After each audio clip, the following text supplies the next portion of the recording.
This is Logan Blackwood, reporting for International Desk. There is something sitting on the floor of the Strait of Hormuz right now that no one can see.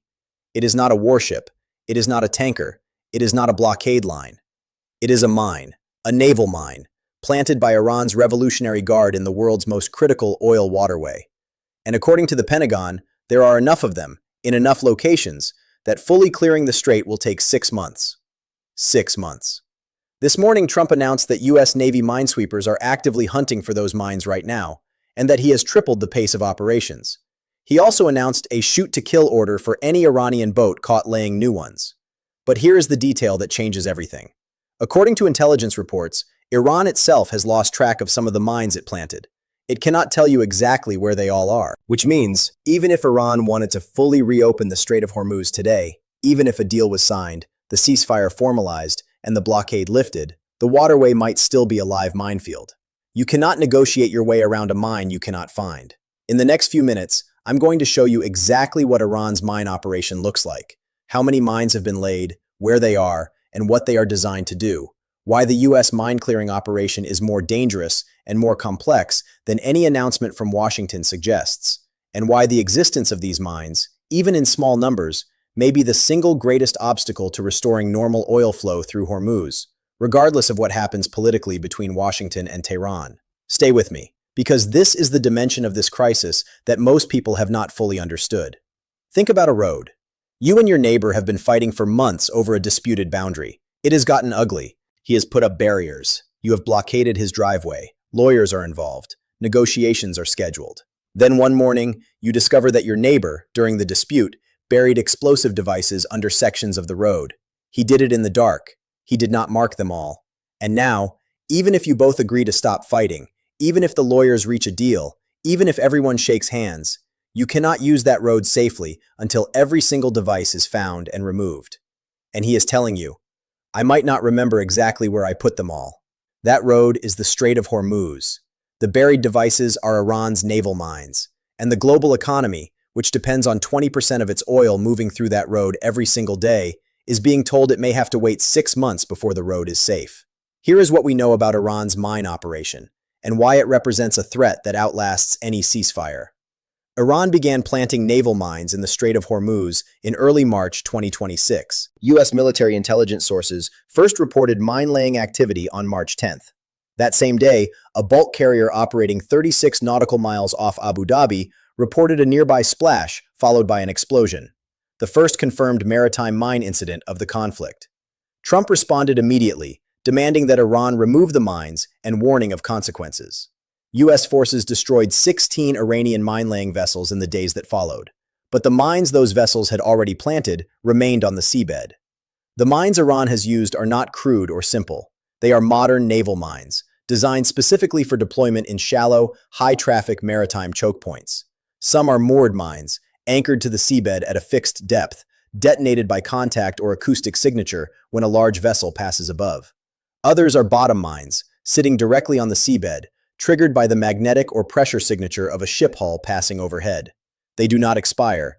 They do not deactivate. They sit. They wait. And if a tanker passes close enough, they detonate. The Strait of Hormuz is 21 miles wide at its narrowest point, but the navigable shipping lanes, the sections deep enough and wide enough for very large crude carriers, are significantly narrower. 2 lanes, each roughly 2 miles wide. That concentration of traffic into a confined corridor is exactly what makes mine warfare so effective in this location. You do not need to mine the entire strait. You only need to mine the lanes that ships must use. And you only need a handful of undiscovered mines to make every shipping company, every tanker captain, and every war risk insurer treat the entire waterway as a live minefield. But here's where it gets worse. The most alarming detail to emerge this week is not how many mines Iran planted. It is that Iran has reportedly lost track of some of them. According to reporting cited by Wikipedia's Hormuz Crisis Summary, drawing on intelligence assessments, Iran is unable to provide a complete accounting of the mines' locations.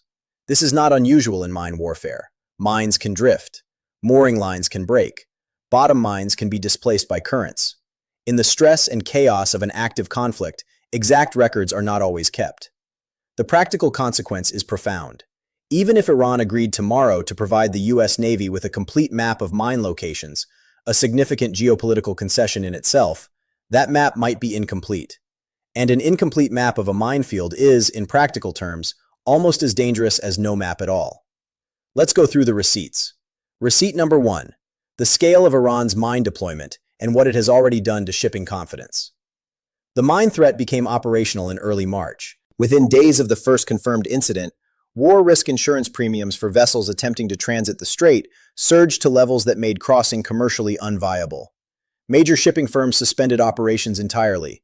Lloyd's of London classified the Strait of Hormuz as an active war risk zone, a designation that triggers specific insurance clauses, increases premiums dramatically, and in many cases makes coverage unavailable at any price.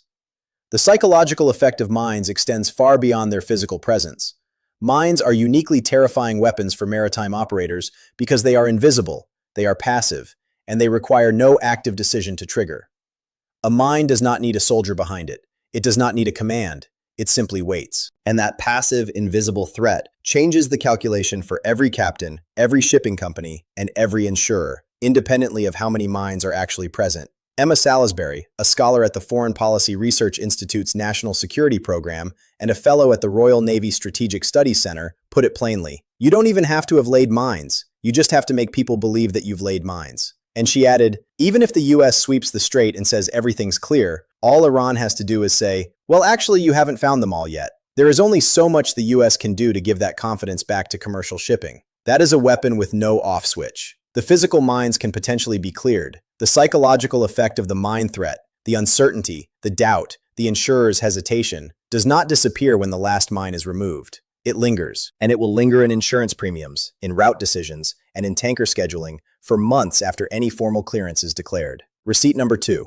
The U.S. mine clearing operation, and why it is far more complex than Trump's announcements suggest. U.S. Central Command announced on April 11th that 2 guided missile destroyers had begun setting conditions for mine clearance operations in the Strait of Hormuz. Trump confirmed the operation publicly and ordered it tripled in pace. He also issued a shoot-to-kill order for any Iranian vessel caught laying new mines, writing on Truth Social that there is to be no hesitation. But mine clearance is not a fast or straightforward operation. It is one of the most technically demanding and time-consuming missions in naval warfare. Modern mine countermeasure operations involve specialized vessels, not destroyers, equipped with sonar systems capable of scanning the seabed, remotely operated underwater vehicles that can physically inspect and neutralize mines, and helicopter-deployed systems that can detect mine signatures from above the water. The Pentagon told lawmakers this week that fully clearing the mines Iran has set in the strait will likely take 6 months. Defense Secretary Hegseth did not deny that assessment when asked directly. 6 months takes the timeline to October 2026, well past the summer driving season in the United States, well past the European energy import season, and well into the period when Asian economies begin stockpiling energy reserves for winter. And this is where everything changes. There is a critical operational constraint that no U.S. announcement has addressed directly. Mine clearance operations require a permissive environment. Minesweepers are slow, low maneuverability vessels. They must operate at reduced speed, in predictable patterns, in the exact locations where mines are suspected. They are, in short, highly vulnerable. Conducting mine clearance operations in a waterway where Iranian gunboats are actively patrolling, where the IRGC has stated that any military vessel approaching the strait will be considered a ceasefire violation, and where Iran has the capability to lay new mines faster than the U.S. can clear existing ones, is not a standard peacetime operation. It is a combat mission. Every U.S. minesweeper operating in the strait is operating under the threat of Iranian retaliation, and every Iranian mine-laying vessel is now operating under Trump's shoot-to-kill order. The mine clearance operation is not separate from the military confrontation. It is part of it, and it is happening in the same 21-mile waterway where both sides have already exchanged fire. What most people are missing is this. The mine threat has created a scenario in which the Strait of Hormuz cannot be declared safe by any single authority. The U.S. Navy can complete its sweep and announce clearance, but Iran can immediately say, as Salisbury noted, that not all mines have been found. Iran's parliamentary speaker has already declared that reopening the strait is impossible as long as the U.S. blockade holds, which means Iran has both a military tool, the mines, and a political tool, the blockade precondition, that together give it the ability to keep the strait functionally closed indefinitely, regardless of what the U.S. Navy does underwater. Receipt number 3. What the mine threat is doing to global markets and the shipping industry right now. Oil crossed $105 a barrel this week, the highest level since the early days of the war. The market is not pricing in a near-term resolution. It is pricing in a prolonged disruption whose timeline is now measured not in days or weeks, but in months. The IEA projects global crude refinery runs will decline by 1 million barrels per day for the full year of 2026. Rystad Energy estimates it will take until July for oil flows to reach 90% of pre-war levels. And that assumes the strait is cleared and reopened relatively quickly. The mine clearance timeline of 6 months pushes that recovery window toward the end of the year at the earliest. The human cost inside the waterway continues to mount. More than 20,000 seafarers remain stranded on hundreds of ships inside the Persian Gulf, unable to leave through a strait that their companies have classified as too dangerous to transit. The crew of the Thai-flagged bulk carrier Mayuri Nari, which ran aground on Keshem Island after coming under Iranian fire, included 3 sailors who are now confirmed dead. The Kuwaiti very large crude carrier Al Salmi was struck by an Iranian drone while anchored at the port of Dubai, causing a fire on a vessel loaded to full capacity with crude oil. These are not statistics. These are ships. These are crews. These are lives being put at risk every day that the Strait of Hormuz remains a contested, mined, and actively contested waterway. And here is the final dimension that connects everything.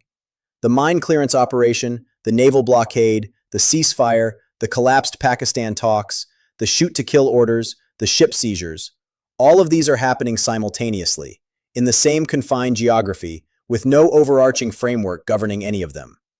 The ceasefire does not address mines. The blockade does not address mines. The Pakistan talks, which collapsed today without producing a meeting, did not address mines. There is no agreement, no protocol, no joint commission, and no established channel through which the US and Iran are cooperating on mine removal. The US is clearing mines unilaterally. Iran is threatening to treat that operation as a ceasefire violation. And the global economy is waiting, at $105 a barrel, for someone to produce a solution that the current diplomatic framework has no mechanism to deliver. If this is connecting dots you haven't seen anywhere else, subscribe to International Desk right now. Hit the bell. Because this story is developing every single hour, and the mine clearance operation is only the latest front in a conflict that keeps expanding in new and dangerous directions. Here is where we stand today. The US Navy is actively hunting for Iranian mines in the Strait of Hormuz, and according to the Pentagon, this operation will take 6 months. Iran has reportedly lost track of some of the mines it planted. Trump has tripled the pace of sweeping operations and issued a shoot-to-kill order for Iranian mine-laying boats. Iran's military has warned that US military vessels operating near the strait will face a severe response. Oil is at $105 a barrel. Peace talks collapsed today without producing a meeting. The blockade continues. The dual blockade continues. And somewhere on the floor of the world's most important oil waterway, there are mines, Iranian mines, whose exact number and location no government can fully confirm. The strait is not closed because of a decision that can be reversed with a phone call. It is closed because of weapons that require months to find, that cannot be negotiated away, and that wait, invisible, patient, and indiscriminate, for the next ship that passes too close. I'm Logan Blackwood. This has been International Desk, and this might only be the beginning.